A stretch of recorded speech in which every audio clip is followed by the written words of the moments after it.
السلام عليكم، نتمنى تكونوا بخير وعلى خير. اليوم طبق جديد لذيذ غزال ديال جميع الخضر، يعني محشوة بالخليط ديال الكفتة والرز. كيجي غزال بنين لذيذ. تقدروا ديروه حتى في طاجين الا بغيتو على حسب القدر اللي بغيتيو. انا عندي الضياف درت بزايد، كناخد نص كيلو او كيلو الا ربع ديال الكفته مع زلافه ونص ديال الرز مسلوق. نخلطو معاه جوج بيضات، الملحه، سكينجبير، الابزار، القرفه ضروريه كتعرفوها كتجي مواتيه مع الكفته. وكنديروا معاها شويه ديال القزبر حبوبي الا بغينا. هنا كنديروا الزعتر، كنحكوه بين يدينا باش ما كيبقاش حبات هكاك، الا صبناه يكون مطحون تيكون حتى هو مزيان.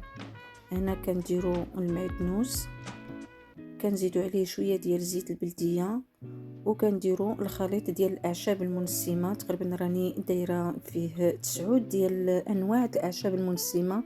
كيجي غزال كيعشق، تيجي فن لذيذ. هنا كنعمر جميع الخضر اللي عندنا، بحال بطاطا عاديه، بطاطا حلوه، يعني داكشي يعني تنزولوا له الوسط وكنخويوه من داك الوسط ديالو باش نقدروا نعمروه بالخليط الكفته والرز والقرعه، المطيشه، البنجال، القوق، الفلفله، صغيره فلفله كبيره كيف ما بغينا. كنعمروه، كناخدو حتى دوك المزيودات كنقدروا نعمروهم باش اللي بغى الحرور ياخد من دوك المزاود، واللي ما بغاش الانسان تياخد على حسب كيف ما بغى. تيكونوا هاد الخليط تيكون عادي، ما فيه لا حرور لا والو، غير شويه السودانيه اللي كتخليها تلسع واحد شويه. اما الحرور ديال بصح بحال هاد المزاود كنعمروهم، وكننزلوهم هكذا على جنب باش اللي بغى الحرور كياخد المزاود. هنا من بعد هذاك الخضر كنديروهم يتبخروا، وكنمشيو للطبق ديال الملفوف. كناخدو الوراق ديال المكور وكنديرو فيه الماء طايب حتى كيتلاشى مع بعضو، وكنبداو نعمروه بالخليط الكفته والرز.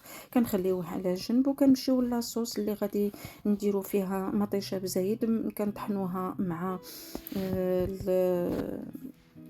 الخيزو والقرعه، كيجي غزال. كنخليوها حتى هي على جنب على ما كنصوبوا لاصوص سوتي ديال جوج بصيلات صغار مع راس كامل ديال الثومه. كنديروا الملحه، الابزار، سكينجبير، فلفله حلوه، و قزبر حبوب، وكنديروا زويته بلديه وكنشحروه مزيان حتى كيتشحر الكل، وكنخلطوه مع الخليط ديال المطيشه والخيزو والقرعه.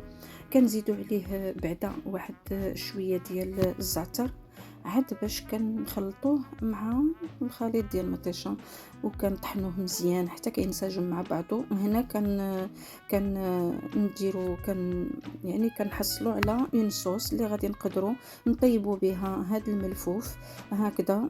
كنديروا واحد جوج مغرفات على حساب الملفوف اللي عندنا، وكنزيدوه شويه الماء وكنخليوه يطيب على جنب. كنمشيو للخضره حتى كتبخر على خاطرها، وكنستفوها في الطاوه باش كنقدروا نوضعوها في الفران حتى كنستفوها مزيان كامله. الا ما قدتش كنديروا طاوه اخرى وكنوضعوا لاصوص هكذا من الفوق، وكنخليوها حتى كتشرب مزيان من الفوق. علاش حنا كنصوبوا لاصوص بزايد؟ باش كنقدروا نديروها بزايد فوق الخضره باش كتشرب مع بعضها وكتعطي بنه زوينه. من بعد كنديروا الفرماج هكذا وكندخلوه للفرن يتحمر.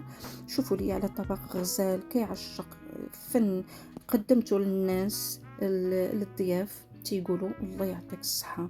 الا عجبكم هذا الفيديو اكيد غادي يعجبكم، وغادي ديروا جيم، بارطاج، كومونتير، قولوا لي كيف جاكم، وبصحه وراحه.